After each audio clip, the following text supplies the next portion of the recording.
Alhamdulillah nahmaduhu wa nasta'inuhu wa nastaghfiruh wa na'udzu billahi min shururi anfusina wa min sayyiati a'malina may yahdihillahu fahuwal muhtadi wa may yudlil falan tajida lahu waliyyan mursyida. Asyhadu an la ilaha illallah wahdahu la syarika lah wa asyhadu anna Muhammadan abduhu wa rasuluh alladzi la nabiyya ba'dahu. Fa inna asdaqal hadithi kitabullah wa khairal hadi hadi Muhammadin wa syarrul umuri muhdatsatuha wa kullu bid'atin dhalalah wa kullu dhalalatin finnar. Faqad qala Allah ta'ala fi kitabihil karim, a'udzu billahi minasyaitonir rajim, ya ayyuhalladzina amanu taqullaha haqqa tuqatih wa la tamutunna illa wa antum muslimun. Wa qala aidan Syahrul Ramadan alladzi unzila fihi al-Qur'an hudan lin-nas wa bayyinatin minal huda wal furqan faman syahida minkum asy-syahra falyasumhu al-ayat. Hadirin wal hadirat, qaimin qaimat, jamaah salat Isya dan juga salat qiyam Ramadan, Majelis Al-Zakir yang insya Allah dirahmati Allah Subhanahu wa Ta'ala. Segala puji dan syukur marilah kita kembalikan kepada Allah Subhanahu wa Ta'ala yang Maha Ghafur, yang berkat ridho serta inayahnya. Alhamdulillah, di malam hari ini kita masih dapat sama-sama melaksanakan salah satu amalan ibadah yang diamanahkan kepada kita, yakni adalah mendirikan ibadah sholat Isya berjamaah. Dan kemudian alhamdulillah tadi sudah kita lanjutkan dengan pelaksanaan ibadah salat qiyam Ramadan. Tinggal nanti kita akhiri, kita sempurnakan dengan salat witirnya. Dan juga tentunya alhamdulillah dalam keberadaan kita di bulan Ramadan 1444 Hijriah 2023 Masehi ini, kita pun adalah orang-orang yang mampu melaksanakan ibadah shaum atau ibadah puasa di waktu siang hari tadi, sehingga menjadi beragam amalan ibadah yang mampu kita tunaikan, yang mudah-mudahan sekian banyak amalan ibadah tersebut adalah menjadi amal-amal ibadah yang Allah berkenan untuk menerimanya. Amin ya rabbal alamin. Salawat serta salam semoga senantiasa tercurah kepada Nabi Muhammad SAW, suri tauladan sekalian ummah pembawa risalah yang hak, yaitu ad-dinul Islam. Yang al-Islam adalah merupakan satu-satunya agama yang dibenarkan, diridhoi dan diterima oleh Allah Subhanahu wa Ta'ala berdasarkan kepada apa yang Allah nyatakan sendiri di dalam Al-Quran, di mana Allah menyatakan barang siapa mencari agama selain daripada Islam, maka agama yang dicarinya itu adalah merupakan agama yang tertolak. Dan orang-orang yang mencari agama selain Islam akan Allah golongkan dalam golongan orang-orang yang merugi pada hari akhir nanti. Na'udzubillahi min dzalik. Semoga bukan kita yang termasuk di dalamnya. Hadirin wal hadirat, qaimin qaimat rahimana wa rahimakumullah. Alhamdulillah, menjadi sebuah kebahagiaan tersendiri bagi saya untuk bisa kembali bersilaturahim dengan abang saya ini yang paling ganteng di RW ini, Bang Haji Rama, yang alhamdulillah juga bisa berjumpa dengan bapak dan ibu sekalian. Yang kalau boleh saya ungkapkan kebahagiaan saya lewat sebuah pantun. Saya mau kasih pantunnya, boleh ya? Belum? Cakep banget. Jalan-jalan ke Cikini, di Cikini minum jus naga. Saya senang berada di sini karena bersama dengan para calon penghuni surga. Masya Allah, ya. Pantun aku, jadwal tambah lagi aku, ya kan? Enak kalau di sini kasih teh, waduh, bener diservis ya pokoknya deh. Makanya saya kalau ditugasin sini, yang paling susah nolaknya. Nah, ngisinya sih gampang, cuman susah nolaknya. Gitu. Baik Bapak dan Ibu sekalian, saya memahami bahwa ketika melaksanakan ibadah qiyam Ramadan ini adalah sebuah ibadah yang tidak biasa, betul ya? Sebab ibadah yang biasa kan kita paling banyak sholat cuma 4 rakaat kan gitu. Masuk Ramadan, kita dituntut oleh syariat untuk melaksanakan sholat qiyam Ramadan yang jumlahnya 11 rakaat. Nah, untuk orang-orang yang kalau nggak punya keimanan dalam hatinya, ini ibadah berat. Bener nggak? Berat. Tapi dikarenakan jamaah majelis az-zakir adalah orang-orang yang di hatinya itu penuh dengan keimanan, Masya Allah,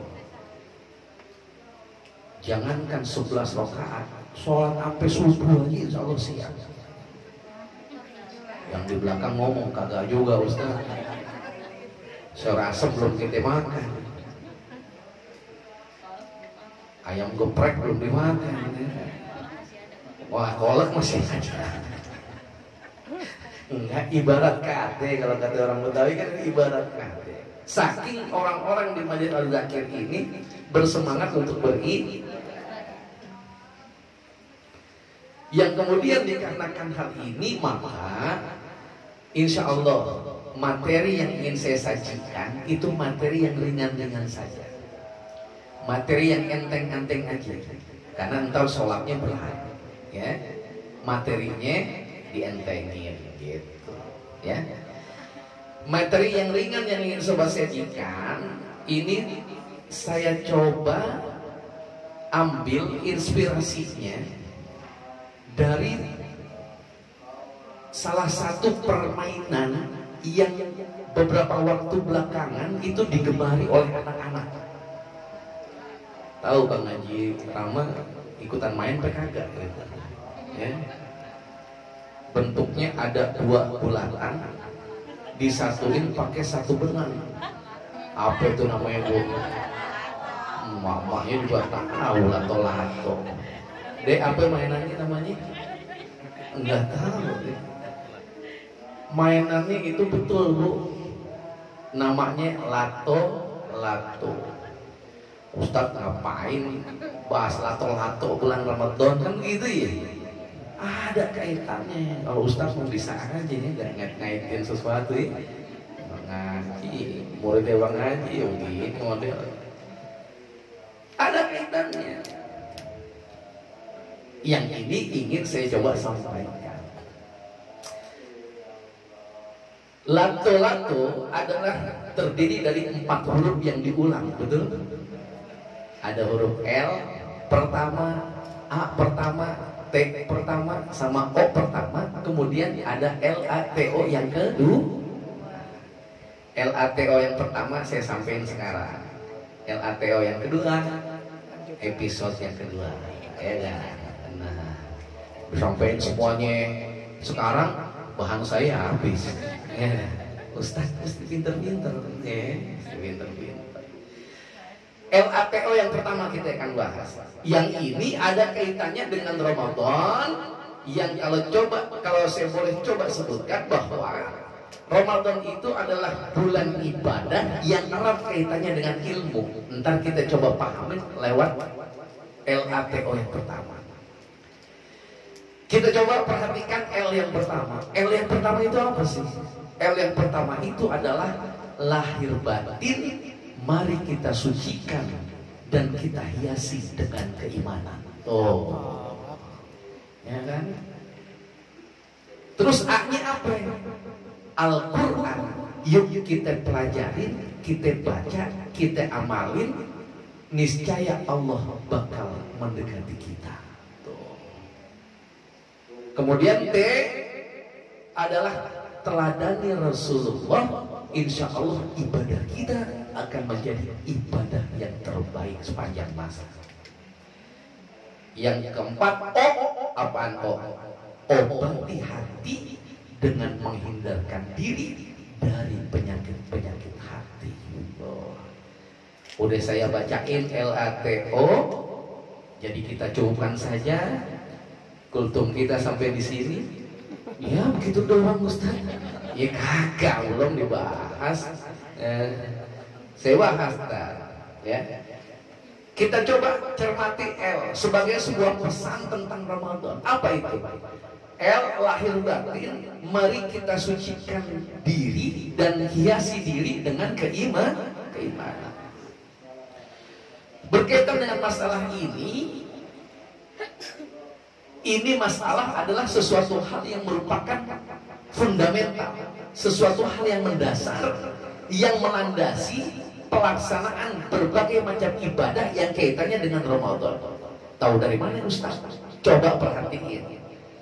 Perkara kewajiban melaksanakan saum di bulan Ramadan, salah satu atau satu-satunya ayat yang mensyariahkan tentang masalah ini adalah dalam Al-Quran surah Al-Baqarah ayat 183, di mana di awal ayat Allah terlebih dahulu membicarakan tentang masalah keimanan.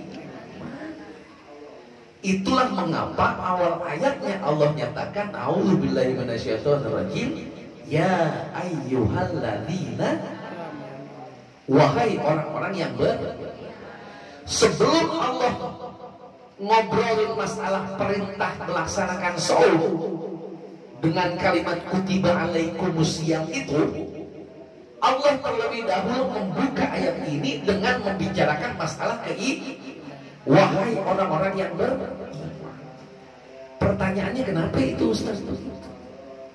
Hal ini dikarenakan sebelum melakukan sebuah ibadah, contohnya adalah ibadah saum di bulan Ramadan, ada sesuatu yang patut untuk ditanamkan di dalam hati kita masing-masing terlebih dahulu. Kenapa? Karena dimungkinkan secara hakikatnya manusia ketika diamanahkan untuk melakukan sesuatu ibadah,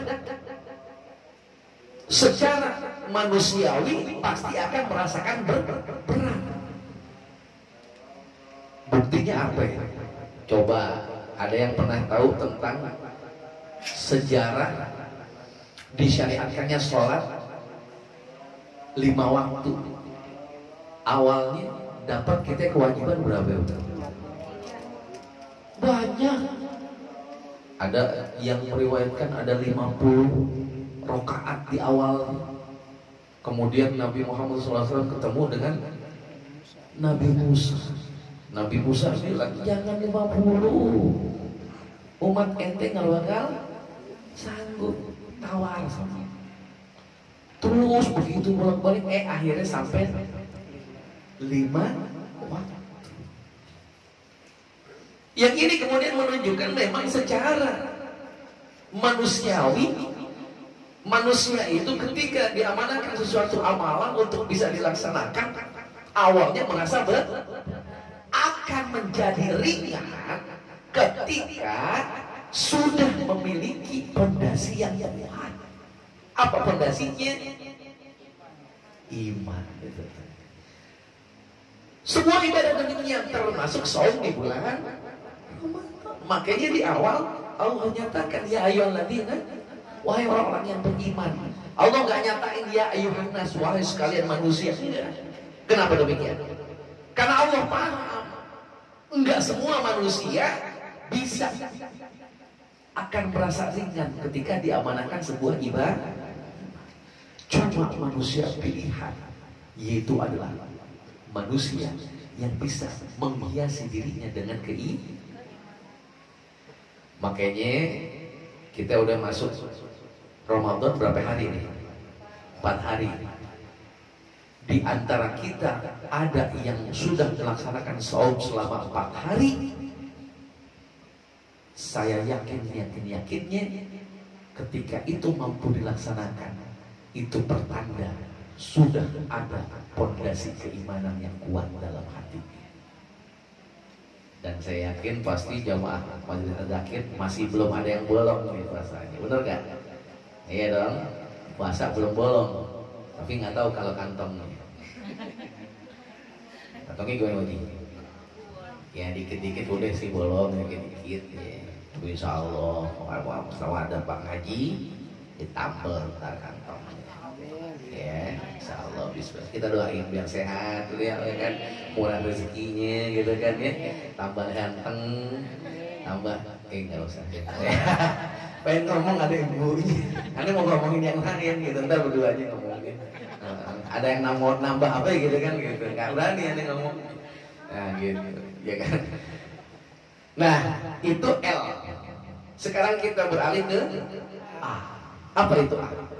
Al-Quran. Yuk kita pelajarin, kita baca, kita deketin, supaya ketika kita dekat dengan Al-Quran, insya Allah Allah pun akan dekat. Yang ini juga berkaitan dengan Ramadan. Al-Quran dengan Ramadan itu sesuatu hal yang erat kaitannya. Tahu dari mana Ustaz? Coba cermatin surah Al-Baqarah ayat 185. Di awal tadi saya baca, Allah menyatakan a'udzubillahi minasyaitonirrajim, syahrul Ramadan alladzi unzila fihil Quran. Erat kaitannya. Syahrul Ramadan, bulan Ramadan, unzila fihi adalah bulan yang diturunkan padanya Al-Quran, yaitu Al-Quran.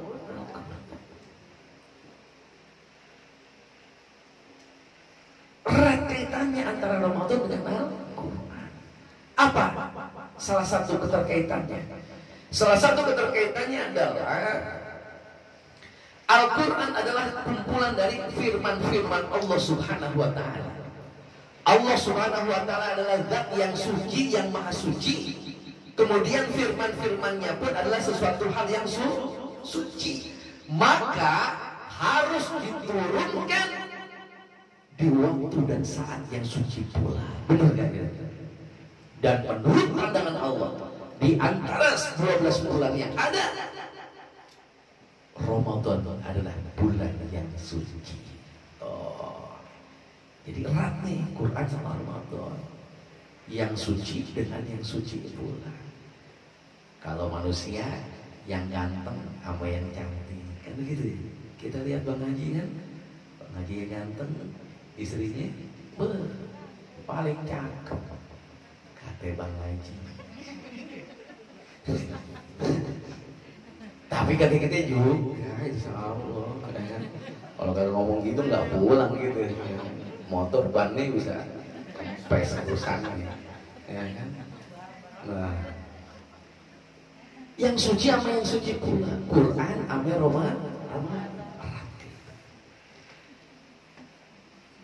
Makanya aktivitas yang seharusnya menghiasi amaliyah kita di bulan Ramadan salah satunya adalah tadarus Al-Quran. Jangankan kita, Rasulullah SAW juga begitu modelnya. Rasul dapat wahyu dari Allah, turun wahyu A, turun wahyu B, turun wahyu C, gitu ya. Diulang-ulang oleh Rasul. Waktunya atau saatnya adalah ketika Ramadan tiba. Jadi kalau Ramadan datang, itu Rasulullah mengulang nama istilahnya itu murojaah. Ngulang wahyu yang Allah berikan kepada siapa Rasul pulangnya? Kepada malaikat Jibril. Waktunya kapan? Ramadan. Yang itu kemudian pelajaran dan tuntunan bagi kita ketika Ramadan tiba, kita ulang-ulang. Tadarus Al-Quran dan Ramadan erat kaitannya. LUD, AUD, sekarang tinggal T. T itu adalah apa? Teladani Rasulullah SAW terhadap segala apa yang ada di dalam dirinya.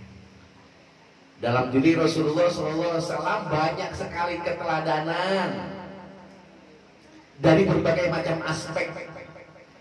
Nggak bakal kelar kita yang ngebahas tentang keteladanan Rasul sampai subuh juga nggak bakal kelar.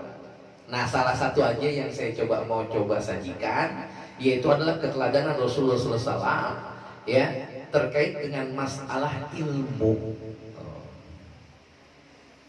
Rasulullah dari mulai lisan sampai perbuatan terkait dengan masalah ilmu itu beliau udah jalanin.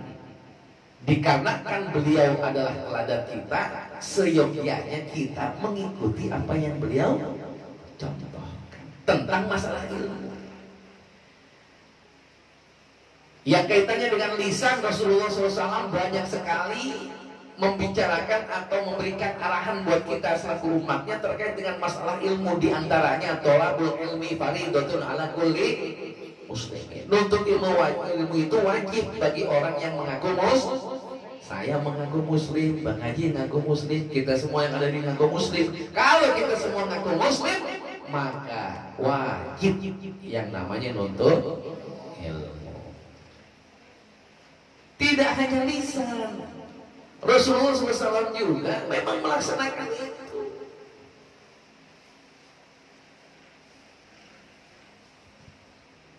Dan kemudian juga antara Ramadan dengan ilmu pun ada keterkaitan yang erat. Dari mana kita tahu? Perhatiin lagi surah Al-Baqarah 185 tadi. Isyarat Allah bahwa yang namanya Ramadan erat kaitannya dengan menuntut ilmu. Gimana coba perhatikan? Perhatikan. Dalam ayat itu Allah menyatakan syahrul Ramadan alladzi unzila fihil Qur'an. Itu isyarat yang pertama. Kemudian Allah lanjutkan dengan kalimat hudal linnas wa bayyinatin minal huda wal furqan. Ini isyarat yang kedua. Kemudian ada lagi isyarat yang ketiga, faman syahida minkum syahra falyasumhu. Tiga isyarat bahwa Ramadan terkait erat dengan ilmu ini ada dalam surah Al-Baqarah ayat 145 tadi. Gimana cara mencermatinya? Isyarat pertama, Allah nyatakan syahrul Ramadan alladzi unzila fihil Qur'an. Bulan Ramadan adalah bulan padanya diturunkan Al-Qur'an. Saya yakin kita semua paham. Ketika kita mencermati ayat pertama yang turun merupakan wahyu pertama Allah kepada Nabi Muhammad SAW, itu adalah ayat yang berkaitan dengan ilmu. Benar nggak? Yaitu adalah ayat pertama sampai kelima di surat Al-Alaq. Ngelihat ayat pertamanya aja, itu kita udah paham. Itu tentang apa ayat pertamanya? Hebat. Saya demen nih ngisi di sini. Pinter-pinter jamaahnya. Mau berhasil deh majelis azakir deh. Insya Allah. Ditanya ini tahu, ditanya itu tahu jamaahnya. Senang saya. Alhamdulillah. Apalagi pas selesai ngaji, tambah senang lagi. Dikasih tentengan. Tambah senang mengaji, ya kan? Nggak dikasih seneng, nggak dikasih tetap seneng. Cuman pas dikasihnya, tambah senang. Kode dikit. Ya. Jadi ayat pertama, wahyu pertama yang Allah turunin kepada Nabi Muhammad SAW itu kaitannya dengan masalah ilmu. Allah nyatain ikra, baca. Kita paham bahwa yang namanya membaca adalah kunci untuk kita bisa menguasai ilmu. Tuh. Makanya isyarat Allah yang pertama surah Al-Baqarah 185 menunjukkan bahwa yang namanya Ramadan erat kaitannya dengan masalah ilmu. Tuh. Isyarat kedua, Allah nyatain hudal linnas wa bayyinatin minal huda wal furqan. Sebagai petunjuk bagi manusia, kemudian menjadi penjelas sehingga apa? Sehingga dengan Al-Qur'an bisa menjadi pembeda mana yang hak, mana yang batil, mana yang benar, mana yang salah, mana yang baik, mana yang buruk. Pertanyaannya, untuk menjadikan Al-Qur'an sebagai huda, petunjuk buat kita dan menjadi furqan, pembeda buat kita, bisa nggak kalau kita tanpa ilmu? Pasti perlu ilmu untuk menjadikan Al-Quran sebagai petunjuk buat kita. Perlu ilmu. Yaitu misal tahapan untuk kita menjadikan Al-Quran sebagai petunjuk buat kita, yang pertama adalah bisa bacanya dulu. Kan gitu. Tadi alhamdulillah sholat kita diimamin ame kori yang Masya Allah bacaannya. Ya. Mau ngomong masih single ya? Apa udah rumah tangga? Udah dapatnya? Tuh. Kalau masih single ada mau kasih tawaran. Ya. Berhubung udah double, ntar ada tawarin Bang Haji aja. Kemarin nih kesini ya kan? Gitu. Itu juga kalau berani. Nah, bacaannya merdu banget, enak didengar. Bisa jadi begitu tentunya menguasai ilmu tahsinul Quran, geser dikit tahfizul Quran, hafal, geser dikit tafsirul Quran, tafsirnya. Ya itu berarti isyarat Allah dalam surah Al-Baqarah 145 itu adalah benar, bahwa yang namanya Ramadan erat kaitannya dengan ini. Yang terakhir isyarat Allah tentang hal itu adalah ketika Allah melanjutkan lagi dengan kalimat faman syahida minkum syahra falyasum. Barang siapa di antara kalian menyaksikan bahwa bulan Ramadan itu betul-betul hadir, falyasumhu, maka laksanakan saum tersebut. Kalau belum hadir mah jangan laksanakan. Kalau udah benar-benar hadir, laksanain itu. Itulah mengapa setiap mau masuk bulan Ramadan ada yang disebut sidang isbat. Sidang isbat itu berupa kumpulan orang-orang yang punya ilmu yang terkait dengan masalah penetapan awal bulan Ramadan. Kalau istilah Islam, ilmu itu disebut dengan hisab dan ru'yah. Kalau istilah umum itu disebut dengan ilmu astronomi. Yang kita istilahnya mau masuk ke bulan Ramadan mesti kuasain itu dulu. Enggak mesti seluruh kita, sebagian aja dari kita menguasai ilmu itu. Nah itu bisa dijadikan rujukan.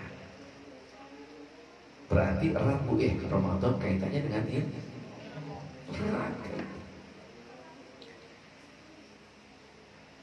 Yang kemudian kalau ini sudah disadari, mudah-mudahan muncul kesadaran dalam diri bahwa kalau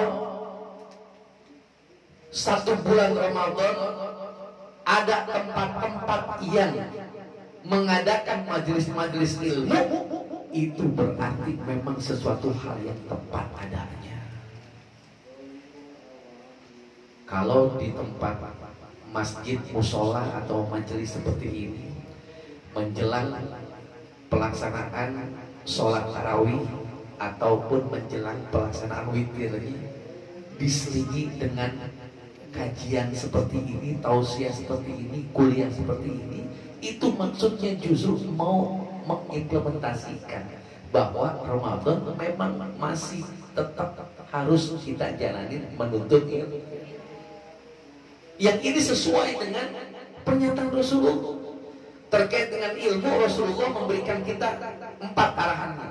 Dalam sabdanya Rasul menyatakan kun aliman au muta'alliman au mustami'an au muhibban wa la takun khawmisan. Rasul berpesan kepada kita, kun aliman, jadilah kamu seorang alim. Alim itu adalah seorang yang berilmu. Bentuk kata mufrad atau tunggal. Kalau kata jamaknya itu adalah ulama. Jadi alim, ulama. Arahan Rasul yang pertama, jadilah engkau seorang yang alim, seorang yang berilmu.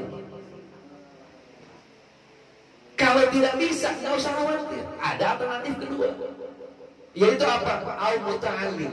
Jadilah engkau orang yang mau menuntut ilmu. Nggak bisa juga, ada alternatif yang ketiga, nggak usah khawatir. Atau jadilah engkau orang yang masih mau mendengarkan. Nggak bisa juga, masih ada alternatif terakhir. Jadilah engkau yang masih memiliki kecintaan terhadap ilmu. Tapi Rasulullah wanti-wanti banget, wala takun khomisan, jangan engkau jadi yang kelima. Apa itu yang kelima? Udah bukan seorang yang berilmu, dia enggan menuntut ilmu, ogah ngedengerin ilmu, malahan sampai dia benci terhadap ilmu, benci ilmu, benci juga yang menuntut ilmu. Ada yang begitu Ustaz? Ada. Baru-baru ini Allah Subhanahu wa Ta'ala nakdirin sesuatu itu muncul. Apa? Di sono ya, bukan di sini, no, di sono. Ada yang ngomong, saya heran sama ibu-ibu zaman sekarang. Pada demen banget ke pengajian. Itu anak-anaknya bagaimana? Lakinya bagaimana? Ada yang begitu mengaji. Bukan di sini, di sono. Orangnya siapa Ustaz? Tahu pokoknya deh. Tahu.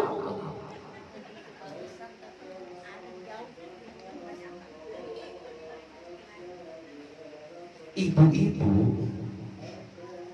berpakaian rapi, menutup aurat, dandan yang baik, bawa Al-Quran, ada yang bawa buku, bawa pulpen, datangnya ke masjid, ke musola, ke majelis taklim. Kira-kira mau ngaji, nuntut ilmu, apa mau main gaple? Hah? Mau ngaji? Mau nuntut ilmu. Nuntut ilmu itu sesuatu hal yang baik, sesuatu hal yang buruk. Sesuatu hal yang baik. Taunya baik dari mana? Rasul tadi ngasih arahan. Jadilah kamu orang yang berilmu. Kalau nggak bisa jadi orang yang mau nuntut ilmu, kalau nggak bisa jadi orang yang mau mendengar ilmu, kalau nggak bisa jadi orang yang masih mencintai ilmu. Datang ke masjid, datang ke musola, datang ke majelis taklim, mau ngaji, itu wujud dari kita berupaya supaya jadi minimal salah satu dari 4 itu kan gitu. Kalau kita berupaya ngamalin apa yang Rasulullah arahin, itu kira-kira kebaikan atau keburukan tuh kira-kira? Kebaikan. Ganjarannya apa kira-kira? Pahala kebaikan. Pakai ada yang ngobrolin masalah begituan gitu ya. Ngaji apa kagak ya? Bang ngaji sih lah. Keposan, gemes bu. Orang ibu-ibu kesini tuh pada rapi-rapi, pada cakep-cakep, mau nuntut ilmu, mau ngaji, pakai di julitin. Aduh, udah nggak usah. Alhamdulillah di sini nggak ada. Alhamdulillah di sini. Di Majelis Az-Zakir saya lihat baik bapak-bapak maupun ibu-ibu adalah orang-orang yang sangat bersemangat untuk menuntut ilmu. Insya Allah nih bakal bisa dibuktikan, saya yakin. Kalau saya ceramahnya sampai jam 12 malam juga pasti siap deh, insya Allah. Yang belakang ngomong kagak juga. Sampai jam 12. Bersahur itu mintanya mas sahur lagi. Coba Majelis Zakir, alhamdulillah luar biasa berhasil pendidikannya Majelis Zakir itu ya. Saya yakin di situ itu begitu. Kalau di tempat lain, maaf bapak ibu, enggak begitu. Ustadznya nyampein ceramah 10 menit lebih dikit aja udah pada batuk-batuk. Wah, kode tuh. Kode lagi. Ini alhamdulillah nih dari awal udah ada berapa setengah jam kan. Belum ada yang batuk nih di sini. Justru itu Ya. Karena belum ada yang batuk, takut ada yang batuk, saya mau kelarin. Ya. Takut keburu ada yang batuk nih. Saya mau kelarin. Langsung aja dari T ke O ini. Takut ada yang batuk, Pak. Ya kan? Kalau yang batuk repot saya tulis. Kita kelarin. Oh, yaitu apa? Obati hati dengan menjauhkan penyakit-penyakit hati. Macam-macam penyakit hati. Ada sombongnya, takabur, ada dengkinya, ada iriknya, terus apa lagi? Siriknya, pelit, hasut, bakhil, pelit, medit, butuh kasiran, merek gesek, cap jahe. Ya. Kenapa ya? Ya. Nah, Ramadan itu merupakan momentum yang pas untuk kita mengobati hati. Obati hati dari sombong. Jangan merasa kita paling pinter, paling benar, paling kaya, paling apalagi lah. Yang itu kemudian bisa kita redam ketika kita memahami kalimat takbir dalam sholat kita. Setiap sholat itu kita pasti mengucap kalimat takbir, Allahu Akbar. Artinya apa, Bu? Allah Maha Besar. Yang itu berarti sadari bahwa kita itu adalah kecil. Sebagai apapun kita, maaf, saya profesor, saya doktor, saya insinyur, saya presiden, saya menteri, saya pimpinan partai. Ke situ lagi. Ya. Ketika mengucap Allahu Akbar, maka seharusnya yang muncul adalah perasaan kita adalah kecil masih, Bapak Ibu sekalian. Kalau dibandingkan dengan Allah, nggak usah deh macam-macam. Apa yang mau disombongin begitu? Sifat yang lain, hasut, dengki, iri dan seterusnya, itu pun insya Allah Ramadan datang itu bisa kita latih supaya bisa kita obati. Nah, LATO yang pertama adalah pesannya itu dari saya. Dikaitkan dengan Ramadan, mudah-mudahan kita bisa memaknai Ramadan dengan sebaik-baiknya dan sebenar-benarnya untuk bisa lahir batin mensucikan diri dan menghiasi diri dengan keimanan, kemudian mendekati diri dengan Al-Quran, kemudian meneladani Rasulullah SAW, dan juga mengobati hati dari berbagai penyakit hati. Itu yang bisa saya sampaikan untuk episode pertama kali ini, Bang Haji ya. Insya Allah ada episode kedua. Ada. Insya Allah ya. Itu juga kalau nggak bosan. Kalau bosan nih saya nggak bakal datang. Ya. Gitu. Mudah-mudahan nggak bosan. Ya, Bang Haji aja seneng. Ibu-ibu bosan ya. Jadi itu saja. Kita cukupkan sekian. Khawatir ada yang batuk, Bang. Udah batuk kan? Itu udah batuk. Berarti tandanya kita akhirin dengan membaca hamdalah. Alhamdulillahirabbil alamin. Subhanakallah wa bihamdik asyhadu an la ilaha illa anta astaghfiruka wa atubu ilaik. Assalamualaikum warahmatullahi wabarakatuh.